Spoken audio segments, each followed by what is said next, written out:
اب یہ کون اتنا طاقتور ہے کہ ہائی کورٹ کے فیصلے کے باوجود وہ حکم کرتا ہے کہ جناب عمران خان کو نہیں دکھانا، اور وہ نہیں دکھاتے؟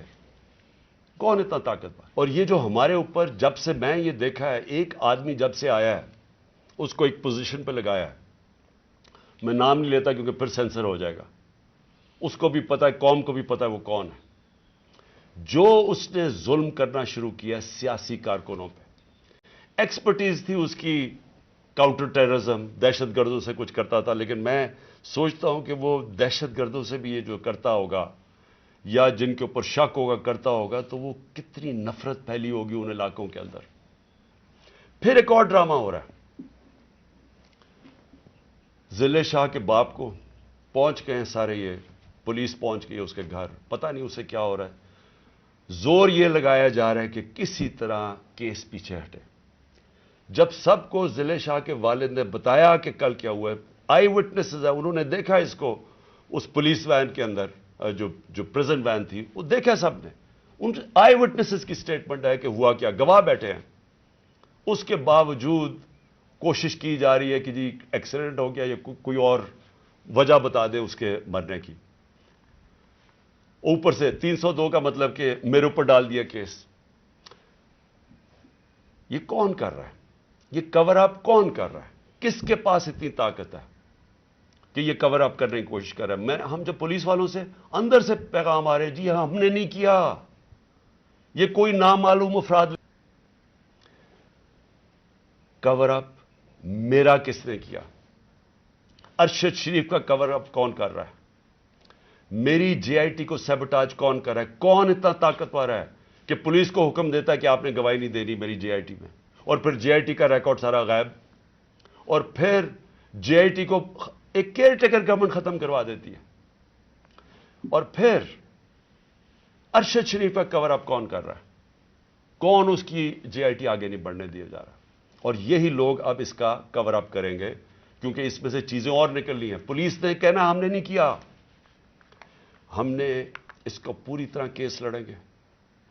یہ محسن نقوی جو پلانٹ کیا ہوا، جو کس نے پلانٹ کیا اس ملک، اس پنجاب کے اوپر چیف منسٹر، اس کے اوپر ہم کیسز کریں گے، آئی جی کے اوپر کریں گے، وہ جو سی سی پی او بنایا ہوا اس پہ کریں گے۔ عدالت نے، سپریم کورٹ نے کہا کہ جو پرانا سی سی پی او ہے اس کو واپس ری انسٹیٹ کرو، اس کو ابھی تک ری انسٹیٹ نہیں کیا۔ عدالتوں کے فیصلے نہیں چل رہا ہے، عدالت کچھ کہتی ہے یا اس کے اوپر عمل نہیں کیا جاتا۔ کون ہے اتنا طاقتور کہ اس کے پیچھے یہ کھڑے ہو کے سارے ملک کے قانون توڑنے کے لیے تیار ہیں؟ وہ گورنر کیوں نہیں، کے پی کا کیوں نہیں گورنر ڈیٹ دے رہا الیکشن کی؟ واضح ہے، سپریم کورٹ نے کہا 90 دن میں ہونا ہے، وہ کیوں نہیں دے رہا؟ کون اس کے پیچھے کھڑا ہے جو وہ ڈیٹ نہیں دیتا؟ سوال میرے سارے آخر میں پاکستانیوں کے لیے، دیکھیں، ہم نے باحثیت قوم فیصلہ کرنا ہے، کیا ہم نے اس جنگل میں رہنا ہے جس کا کوئی اب مستقبل نہیں ہے اور اپنی تباہی کا راستے کی طرف جا رہا ہے؟ ملک تو ڈوب رہا ہے، معیشت تو تباہ ہو گئی ہے، سارے چور اوپر بیٹھ گئے ہیں، اپنے 1100 ارب روپے کے کیسز ختم کر دیے، پیسہ ان کا باہر پڑا ہے، 100 روپے سے زیادہ ان کے ہوتے ہوئے ڈالر مہنگا ہو گیا، روپیہ گر گیا، یہاں قوم غریب ہوتی جا رہی ہے، ان کا پیسہ باہر پڑا ہی ہے، ان کو فائدہ ہی فائدہ ہے، دولت میں اضافہ ہو رہا ہے پاکستان کے مقابلے میں۔ تو ہم نے یہاں پہ باحثیت قوم فیصلہ کرنا ہے۔ ہمارے پاس دو راستے ہیں، ایک غلامی کا راستہ اور تباہی کا راستہ ہے، اور ایک اپنی حقیقی آزادی کا راستہ ہے۔ میں اپنی ساری قوم کو آج کہہ رہا ہوں، دیکھیں جو ضلع شاہ سے ہوا ہے، اگر آپ سب کے دل میں وہ تکلیف نہیں ہے جو آج ہم سب کو ہو رہی ہے، یہاں ڈاکٹر صاحبہ بتائیں گی نہیں، وہاں عورتیں رو رہی ہیں ہماری، جو ہر روز اس کو دیکھتی تھیں۔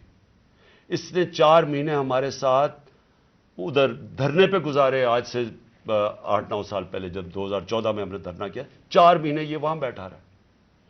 یہ وہ ایسا انسان تھا، اسے سب پیار کرتے تھے، اور اس کی آپ ویڈیوز دیکھ لیں کہ آپ کو پتا چلے گا کہ کیسا ایک بھلا مانس انسان، ایک جس کو کوئی دنیا کی کوئی چیز ہی نہیں تھی، ایک عشق میں کام کرنے والا آدمی۔ اگر اس سے یہ کر سکتے ہیں، اس کو تشدد کر کے مار سکتے ہیں، اور یہ قوم چپ کر کے تماشا دیکھ سکتی ہے، میں پھر سے آپ کو کہتا ہوں ہمارا کوئی فیوچر نہیں ہے۔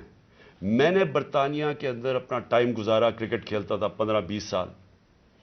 ادھر اس طرح کی چیز ہو، ساری قوم سڑکوں پہ ہوتی ہے، کوئی زندہ قوم ہے، وہ قوم امر بالمعروف پہ چلتی ہے۔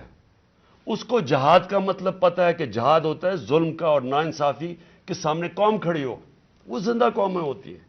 میں ساری اپنی قوم کو کہتا ہوں، یہ جو لوگ ہماری بدقسمتی ہے کہ یہ جو زرداری اور نواز شریف اور شہباز شریف جو 30 سال سے جرم پیشہ لوگ اس ملک کو لوٹ رہے ہیں اور ہر قسم کا جرم کرتے ہیں، یہ بیٹھے ہیں، اور جو 2-3 نامعلوم افراد جو اس کو جکڑ کے بیٹھے ہوئے، جن کا میں نام نہیں لیتا کیونکہ پھر کٹ جائے گا، انہوں نے یہ ملک کو ادھر لے کے جا رہے ہیں۔ سارے پاکستانیوں جن کا جینا مرنا ادھر ہے، ہماری طرح کے لوگوں کا، ساروں کو یہ آج سمجھ آنا چاہیے کہ یہ ہم سب کی بربادی ہے۔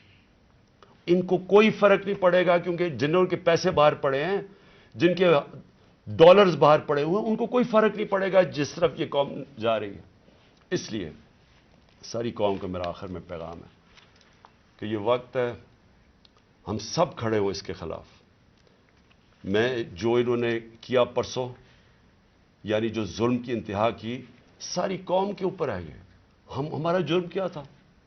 آپ اگر کوئی جرم بھی نہ کریں، آئین اور قانون کے بیچ میں چلیں، اور پھر آپ کے اوپر ڈنڈے برسائیں، لوگوں کو ماریں، گاڑیاں توڑیں اور قتل کر دیں، ایک وہ انسان یعنی جس کو شاید اتنا تکلیف نہ ہوتی اوروں کی جتنی اس کی ذل شاہ کی تکلیف ہے۔ میں ساری قوم کو آج کہتا ہوں کہ آپ سب تیاری کریں۔ ہم نے اس حقیقی آزادی کی جہاد میں ہمیں سب کو تیار ہونا چاہیے کہ ہماری جان بھی چلی جائے، لیکن ہم نے اب پیچھے نہیں ہٹنا۔